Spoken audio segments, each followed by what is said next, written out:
विद्यार्थी मित्रांनो, आज आपण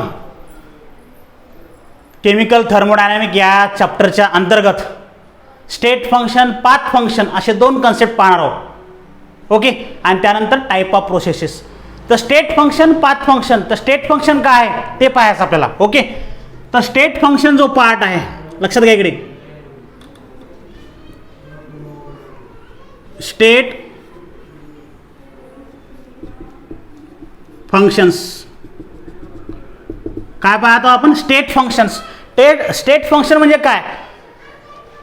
स्टेट फंक्शन म्हणजे अशा प्रकारचे properties of system which depend on the states of the systems called state functions.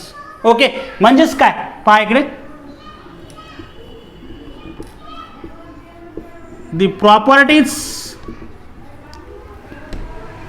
Properties म्हणू आपण त्याला, properties of system, properties of the system, properties of the system which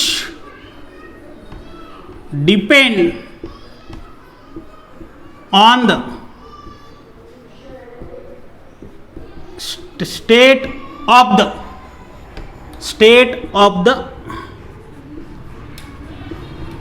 system and not a path.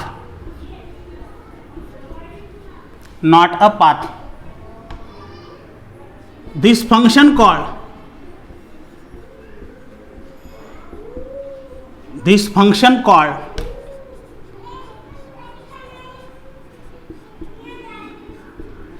State functions. State function काय आहे? State function अशा प्रकारची properties आहे, properties of system that depend on state of the system और depend on the state of the system, not a path of this functions.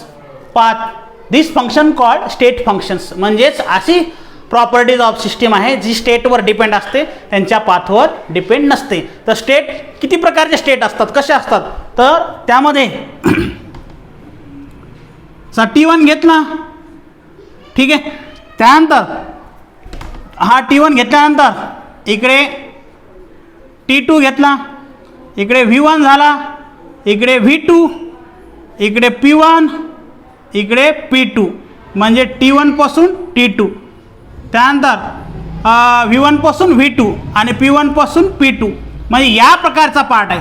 म्हणजेच हे जे आहेत, हा जो पार्ट आहे, ठीक आहे, हे जे फंक्शन आहेत तिन्ही, ओके, आणि हे, ठीक आहे, म्हणजेच हे जे फंक्शन झाले याला काय म्हणायचं? इथं काय येईल? इनिशियल स्टेट्स, आणि इथे काय येईल? Final states. म्हणजे T1 इनिशियल स्टेट आहे, T2 इनिशियल स्टेट आहे, V1 इनिशियल स्टेट आहे, V2 इनिशियल स्टेट आहे, P1 इनिशियल स्टेट आहे, P2 इनिशियल स्टेट आहे. ह्या ज्या स्टेट आहेत, इथं आपण हा ड्रॉप केला तरी चालतो, ठीक आहे. तर ह्या ज्या स्टेट आहे, इनिशियल स्टेट आणि फायनल स्टेट, त्यांच्या हे दाखवण्यासाठी आपण केलं होतं फक्त त्या. तर ही इनिशियल स्टेट, ही फायनल स्टेट, इथं T1, T2, V1, V2, P1, P2. तर या प्रकारच्या स्टेटवर डिपेंड असतो इनिशियल स्टेट आणि फायनल स्टेट. ही प्रॉपर्टी सिस्टीमच्या स्टेटवर डिपेंड असते, पाथवर नाही, ठीक आहे, पाथवर नाही. तर अशी प्रॉपर्टी ज्या सिस्टीमच्या स्टेटवर डिपेंड आहे त्या प्रॉपर्टीला काय म्हणायचं? State functions. ओके. याच्यानंतर आपल्याला पाथ फंक्शन पाहायचं आहे. ओके. तर हा आता आपण स्टेट फंक्शन पाहिला, आता आपल्याला पाथ फंक्शन पाहायचं आहे. तर पाथ फंक्शन जो आहे तो समजण्यासाठी पुन्हा सोपा आहे यापेक्षा पण. कारण काय की स्टेट फंक्शनमध्ये आपण पाहिलं इनिशियल स्टेट, फायनल स्टेट अशा प्रकारच्या दोन इनिशियल स्टेट आणि फायनल स्टेटवर डिपेंड असतो. आणि आता पाथ फंक्शन मात्र हा काय आहे? Path functions. ओके. तर हा जो पाथ फंक्शन आहे, तर पाथ फंक्शन हा काय असतो, अशी प्रॉपर्टी सिस्टीमची जी पाथवर डिपेंड आहे. ठीक आहे. पाथ फंक्शन म्हणजे काय, the properties of system which depend on path followed by its किंवा depend on the path called path functions. Okay. तर काय होईल definition, a properties of the system, properties of the system which depend on the path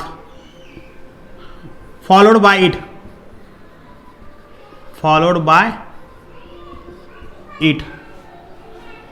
a properties of system which depend on path followed by it called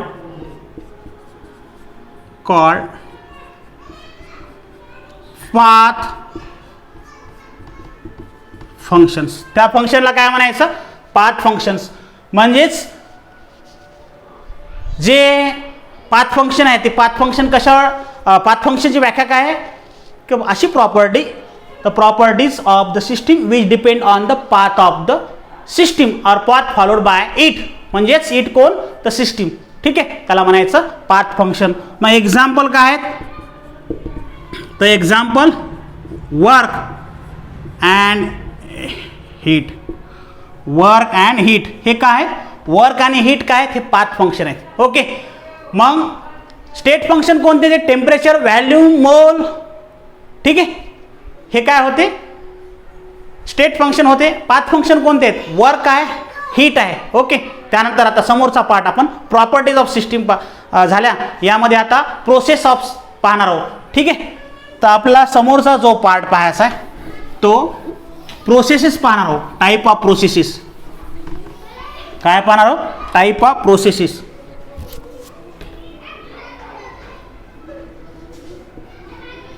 type of processes. Type of processes. मग कोणत्या type of processes आहेत, त्यामध्ये 5 आहेत. कोणकोणत्या, तर त्या आहेत isothermal process, दुसरा आयसोकोरिक प्रोसेस, त्यानंतर तिसरा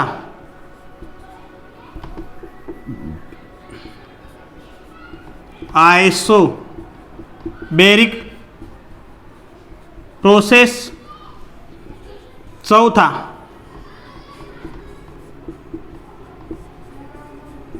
एडियाबॅटिक प्रोसेस, त्यानंतर पुन्हा आहे काही त्यामध्ये रिव्हर्सिबल प्रोसेस. तर कोणकोणत्या आहेत, isothermal process, adiabatic process, isochoric process, isobaric process आणि रिव्हर्सिबल प्रोसेस. तर आपण एक एक डेफिनेशन पाहणार आहोत प्रोसेसची. पहिला आपण पाहणार आहोत त्यामध्ये आयसोथर्मल प्रोसेस.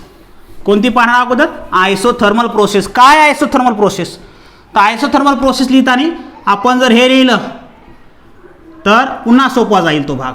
म्हणजेच काय, delta T is equal to 0. तर आयसोथर्मल प्रोसेस काय आहे, अशा प्रकारची process. A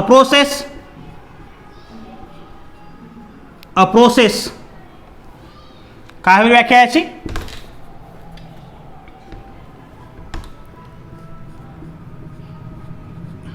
a process in which temperature of the system remain constants throughout the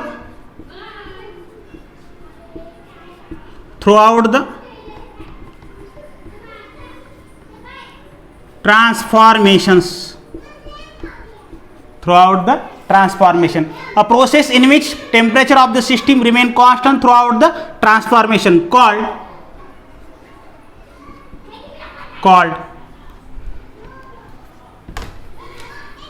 okay, called isothermal process, called isothermal process. Isothermal process. For example, आता यामध्ये example आपण काय करू देऊ शकतो, यामध्ये एक्झाम्पल म्हणण्यापेक्षा delta T is equal to 0. म्हणजेच काय आयसोथर्मल प्रोसेस, काय आयसोथर्मल प्रोसेस अशा प्रकारचा पार्ट आहे ज्यामध्ये टेम्परेचर सिस्टीमचा काय राहतो, कॉन्स्टंट राहतो म्हणजे त्याच्यामध्ये कोणत्याही प्रकारचा बदल होत नाही. त्या प्रोसेसला काय म्हणायचं, आयसोथर्मल प्रोसेस. आयसोथर्मल प्रोसेस अशी प्रोसेस आहे ज्यामध्ये टेम्परेचर कॉन्स्टंट राहतो म्हणजे त्यांची किमतीमध्ये किंवा त्यांच्या व्हॅल्यूमध्ये कोणत्याही प्रकारचा हा बदल होऊ शकत नाही. ठीक आहे, त्यामुळेच आपण डेल्टा टी म्हणजे चेंज इन टेम्परेचर किती घेतला, इज इक्वल टू 0. ठीक आहे. नाव नेक्स्ट दुसरी प्रॉपर्टी पाहू आपण. पहिली झाली प्रोसेस. आता पहिली प्रोसेस संपली आपली. ती पहिली प्रोसेस कोणती होती, आयसोथर्मल प्रोसेस. आता आपल्या समोरची प्रोसेस पाहायची, ती कोणती असणार आहे, आयसोकोरिक प्रोसेस. तर आयसोकोरिक प्रोसेस आपल्याला अशाच प्रकारे लिहायचं आहे ज्यामध्ये काय चेंजेस आहे ते पाहायचे. काय isochoric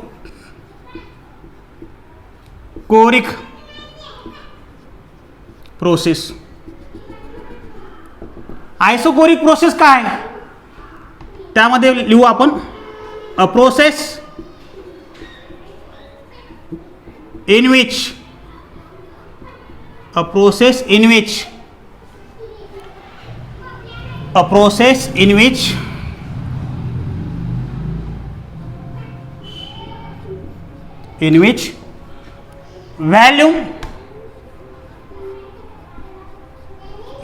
volume of the system remain constants. Volume of the system remain constants throughout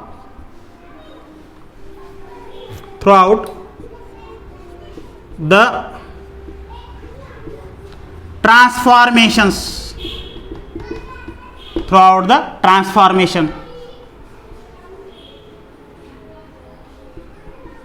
This process called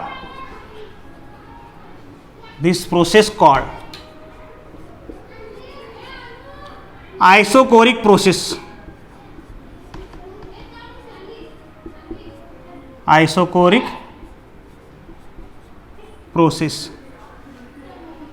याचा काय आहे, delta V is equal to 0. इथे पण आपल्याला काय लिहावं लागेल, delta V is equal to 0. काय आयसोकोरिक प्रोसेस, आयसोकोरिक प्रोसेस म्हणजे अशा प्रोसेस आहे, process in which volume of the system remain constant throughout the transformation. This process called isochoric process. आणि delta V is equal to 0 म्हणजेच एक process चालू आहे, त्या प्रोसेस म्हणजे जर सिस्टीमचा व्हॅल्यूम सारखाच राहत असेल, कॉन्स्टंट राहत असेल, तर त्या प्रकारच्या प्रोसेसला काय म्हणायचं, आयसोकोरिक प्रोसेस. त्यामुळेच आपण delta V is equal to किती घेतलेला आहे, तो 0 घेतलेला आहे. ओके. आता अशा प्रकारच्या आपल्या टाईप ऑफ प्रोसेसमध्ये 2 प्रोसेस संपल्या. पहिली जी होती आयसोथर्मल प्रोसेस, दुसरी जी आहे तो आयसोकोरिक प्रोसेस. नाव नेक्स्ट. तर नेक्स्टमध्ये आपल्याला आता तिसरी प्रोसेस पाहायची. ती तिसरी प्रोसेस आहे आयसोबेरिक प्रोसेस. कोणती प्रोसेस आहे ती, आयसोबेरिक प्रोसेस. त्या आयसोबेरिक प्रोसेसमध्ये काय कॉन्स्टंट आहे ते पाहायचं आणि त्या प्रकारची माहिती आपल्याला इथे सांगायची आहे. ओके. तर तिसरी जी आहे आयसोबेरिक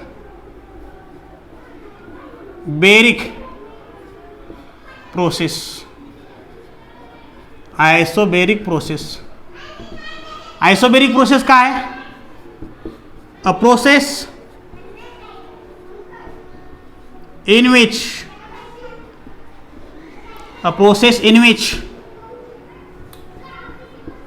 pressure of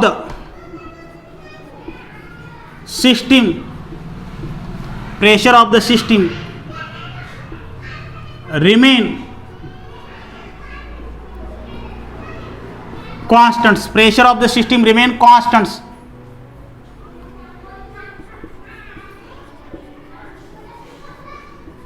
throughout the transformations, throughout the transformation, this process called isobaric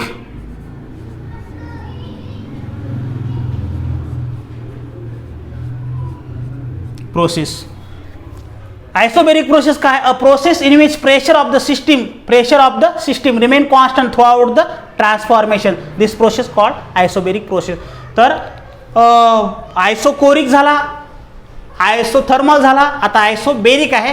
तर आयसोबेरिक इथं बी पासून सुरू आहे त्या प्रकारे, ठीक आहे. आयसोबेरिक, तर आयसोबेरिक प्रोसेसमध्ये काय असतो, डेल्टा पी हा काय राहतो, 0 राहतो. म्हणजे अशा प्रोसेस, ज्या प्रोसेसमध्ये प्रेशर ऑफ सिस्टीम कॉन्स्टंट असतो त्याला म्हणायचं आयसोबेरिक प्रोसेस. त्यानंतर समोरची जी प्रोसेस आहे ती आहे ॲडिबॅटिक प्रोसेस, ती पाहायची आपल्याला.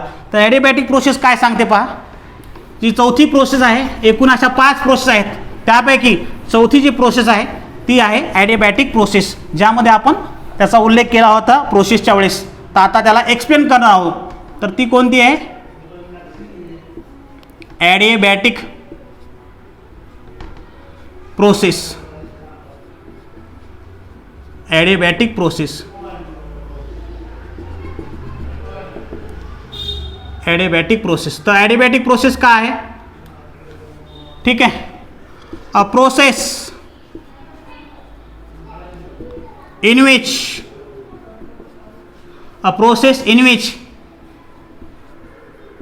heat of the system remain constant throughout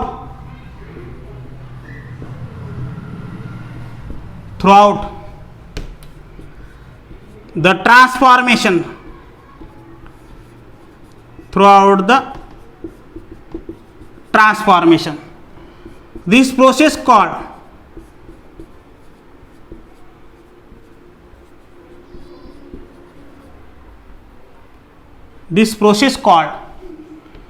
adiabatic process. This process called adiabatic process, ज्यामध्ये delta Q is equal to काय आहे, 0.